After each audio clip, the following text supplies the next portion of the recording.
All right, so these are really good questions. These are getting deep today. Hello and welcome back. My name is Heather. And I'm Jerry. And today is another episode of our Two Are Better Than One series where we give you a male and female perspective on your dating questions. And today is another Q&A Sunday where we answer the questions that you guys submit about faith, relationships, and preparing for marriage. And if you aren't already subscribed, be sure to hit that subscribe button and the notification bell so you never miss an upcoming video. And if you are a returning subscriber, hello, and thank you so much for being here. And let's go ahead and jump right into the questions. All right, so the first question is it okay to date someone in the workplace? I have a few thoughts on this. I'm not going to say that I think it's not okay or okay. I have done this before personally, and I think it can be done well, and it can be done not so well. And this is going to come down to the boundaries that you set. Again, I know we talk about boundaries all the time, but that's because it is so important, especially if you're going to date someone that you work with. And so for me, one of the important boundaries that I think needs to be set is not running and telling everyone else at the workplace that you're dating as soon as you start dating. And that's just my opinion, but I think that can help prevent drama. It can prevent rumors that are just unnecessary and that just aren't going to be good for your work environment, because this is the place that you work. You go every single day. You're going to see this person every single day. So you just want to make sure that you have a really good foundation before you start sharing it with the world. And so in my opinion, if you're going to date someone at work, then I think it should be done in private, where you have time to build and see if there's a connection and see how serious this relationship is even going to be first. Secondly, since it is a professional environment, then I think it's even more important to set those parameters and have those discussions with the person that you're seeing on how you plan to interact with each other in the workplace. You probably need to talk about things like pet names and, PDA and things like that. That's going to be some stuff that you might not be comfortable with everyone seeing at your, professional place of work. And it's even more pivotal to be on the same page with that, because you don't want to get your feelings hurt. You don't want to hurt the other person's feelings. So it would just be really even more important to talk about those things beforehand. But work is a really great place to meet people too. And I personally have really close friends who met their spouse at work.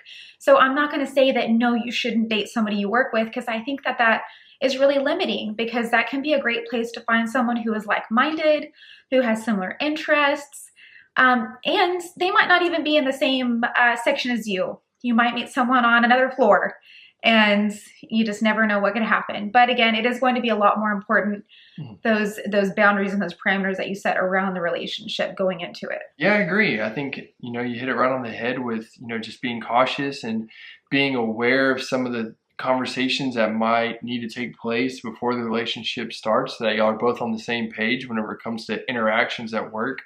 I would say for me personally, my opinion on this situation is go for it. I think I'm someone that kind of runs on the mentality of not letting an opportunity pass you by. So if there's a chance that this person that you're attracted to at work could be somebody that you're incredibly compatible with and might lead to an amazing relationship and a healthy marriage on down the line, hypothetically, like, I'm someone that always encourages people to take the chance. And another thing that comes to mind for me is thinking about if this is someone that it does work out with, and this is someone that you could marry, how much greater of an impact than somewhere that you may not even be working your whole life. So again, like Jerry said, I wouldn't let that opportunity pass me by. But again, also make sure you're following whatever your workplace rules and things like that are, because we always want to have integrity and, be people who are working as if unto the Lord. All right. So the next question is, what's the real reason for not dating a non-believer? The way that I like to think about it is that one of the main themes that me and Heather talk about a lot, and we discuss with other single people and other couples as well, is just being equally yoked when it comes to this idea of your core values, the things that you want to be aligned with. And whenever it comes to your faith, that's at the top of that list. All right. So whenever it comes to things that you want to make sure you're on the same page of, if your faith isn't one of those, there's just going to be so many headaches, so many problems, so much inner confliction that you're going to have to be dealing with individually. And that's not something that you want to go through. That's not something that God wants you to go through. Whenever God designed marriage for us, it was something that was supposed to be harmonious. It was something that was supposed to create peace and love and joy in our lives. And whenever we connect ourselves to someone who doesn't have the same view of God as we do, that harmony turns into discord, and that peace turns into strife. And there's not a mesh. There's a lot of friction that takes place, right? And y'all might be fine when it comes to the day in, day out type things of, living your life and being a couple that enjoys each other's presence. But when it comes to the bigger things of life, to having a mindset that is focused on eternity and not just the here and now, that incompatibleness is going to wreck you, and it's going to wreck you hard as being the believer in that relationship. So that would just be my warning, my challenge, my thing to think about before you enter into that relationship.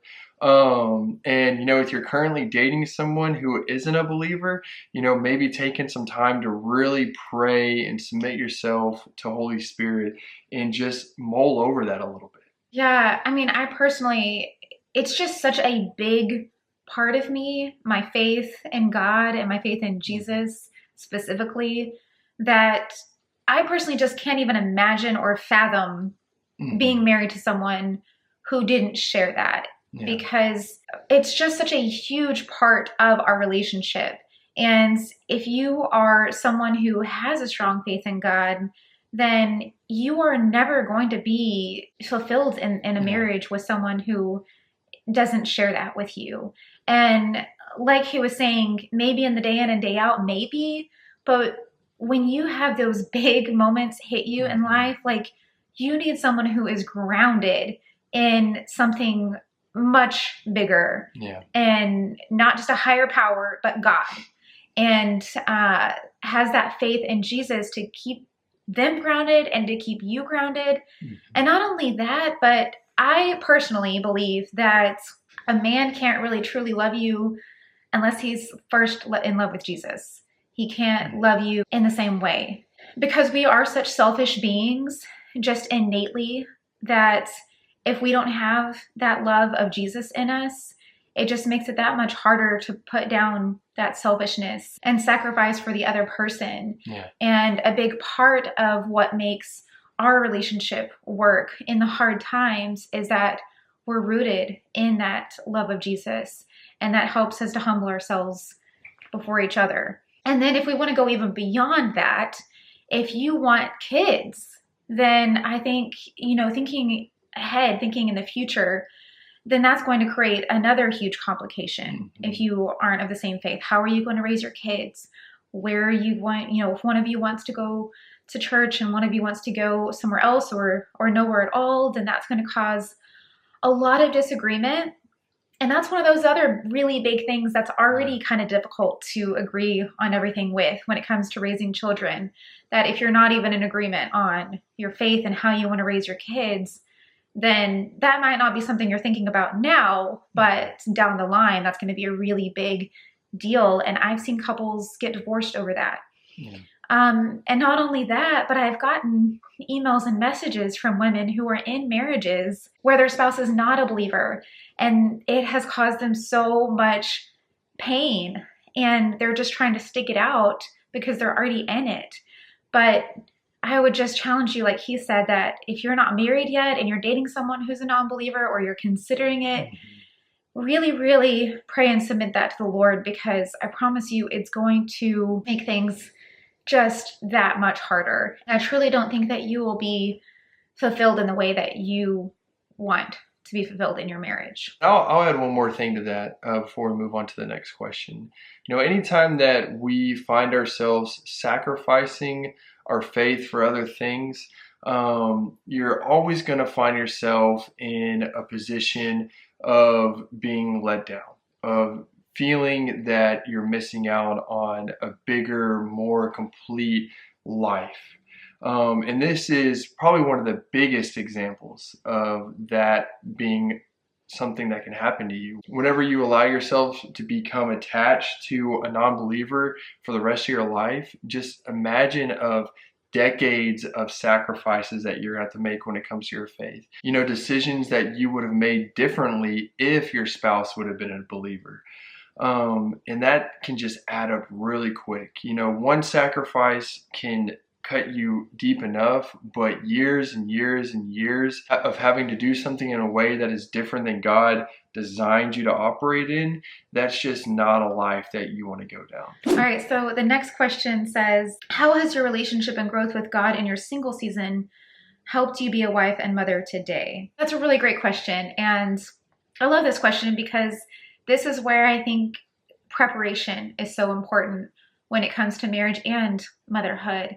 I'm not going to sit here and say marriage is so hard and all of these things. Marriage is an amazing gift that I'm super grateful for, but it does have its challenges because you're putting two people together who are, who think completely different in certain ways and who have different personalities, have different ways that they were raised.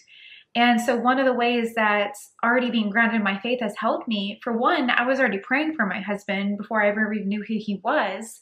And I can see the fruit of that in our marriage. I can see the fruit of that in some of the characteristics that he has that I had prayed for.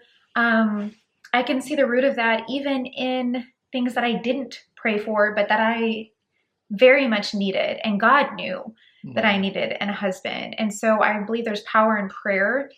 And the fact that I was praying as a single woman for my husband, I think was part of that growth and that preparation.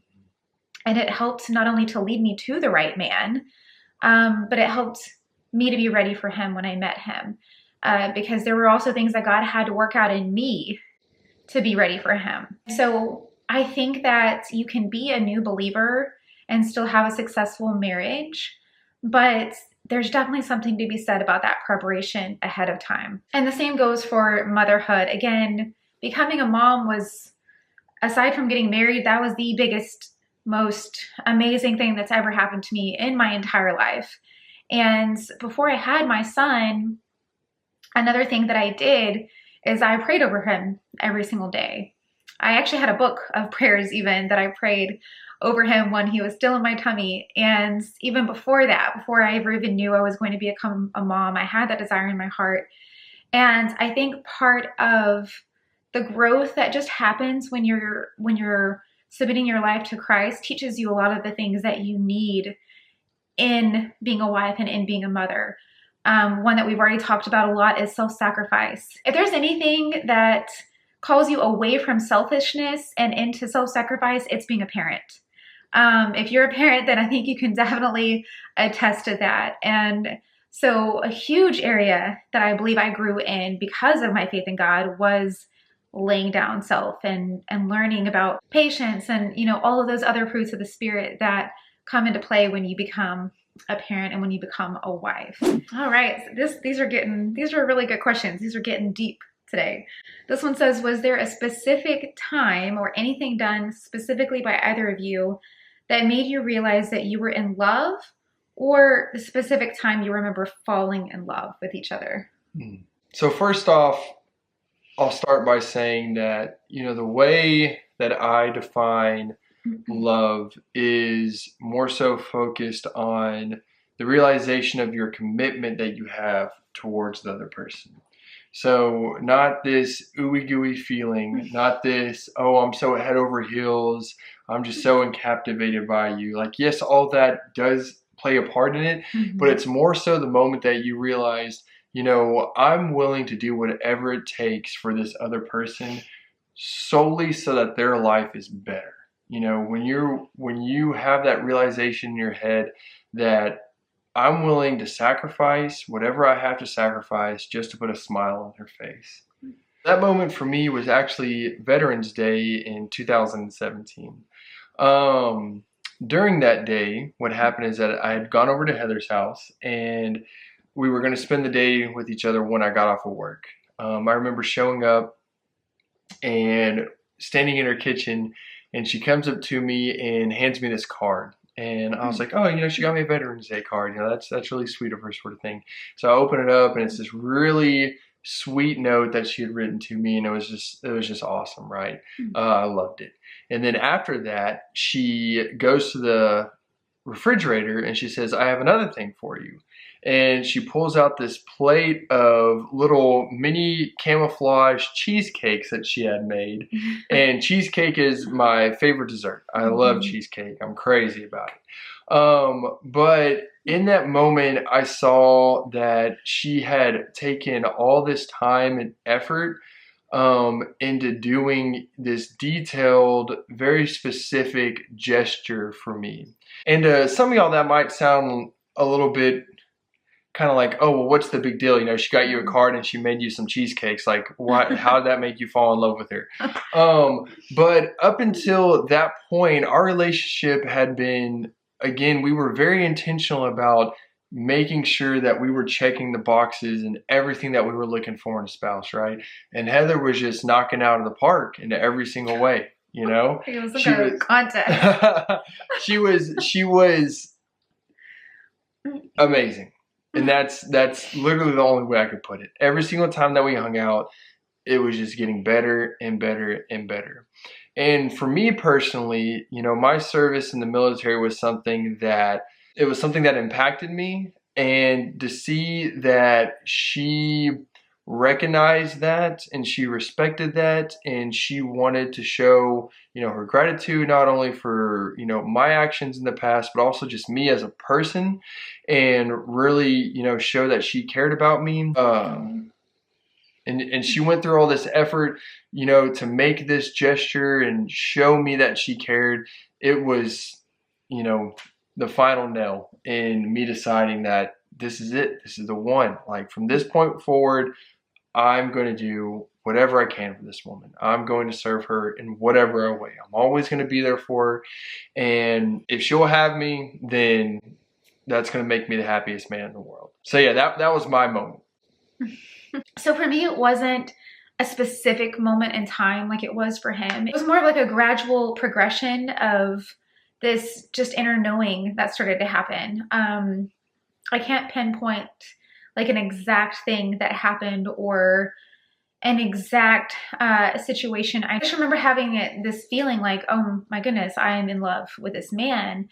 And I remember it was actually before Veterans Day. So I know I was already feeling like I was ready to say it and ready for him to say it before that moment. So I do remember that, but I don't remember like a specific moment in time. But I can tell you that there were so many things that played into it. And a big part of it was just, one, his heart for God, and how he just continuously, talk about someone who is willing to sacrifice. It is this man right here. And that's true to this day. There was never a time where I felt like he wouldn't come through for me. Just his selflessness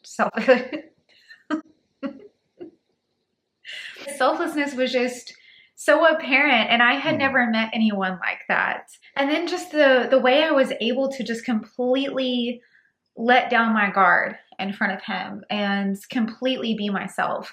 I never felt like I had to strive for this relationship. I never felt like I had to strive for his love. He always just made me feel like I was the only woman in the world. Not even just the most beautiful woman in the world, but the only woman in the world. Like, he only had eyes for me. And it was just easy to fall in love with him.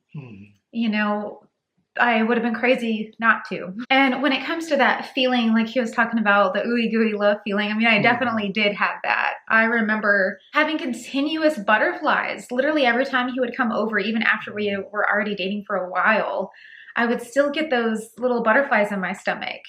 And that was another thing that I had never experienced before. And I'm not saying that you have to experience that for it to be, real, but that was something that happened with me. And I think it was just that excitement of getting to see him every single time. It felt exciting for me. All right, so that is it for today's Q&A. I hope you guys enjoyed it. Again, thank you so much for everyone who has submitted questions. We really love to be able to have this time to give our perspective. And, we're not perfect. We don't have all of the perfect answers. We try to tackle these questions as best we can from a faith-based perspective. And if you have a question that you would like to submit, then be sure to email it to heather@heatherdaniellemitchell.com. I'll be linking that in the description box for you guys as well.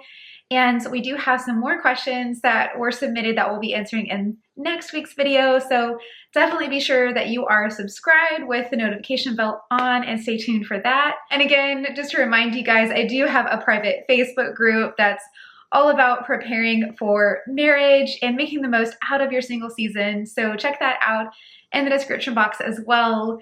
And again, I am still accepting a limited number of students into my mentorship coaching program, Worthy of the One, where I will be spending 6 weeks with my students, helping them to prepare for marriage. So if you're interested in that, then check that out below as well.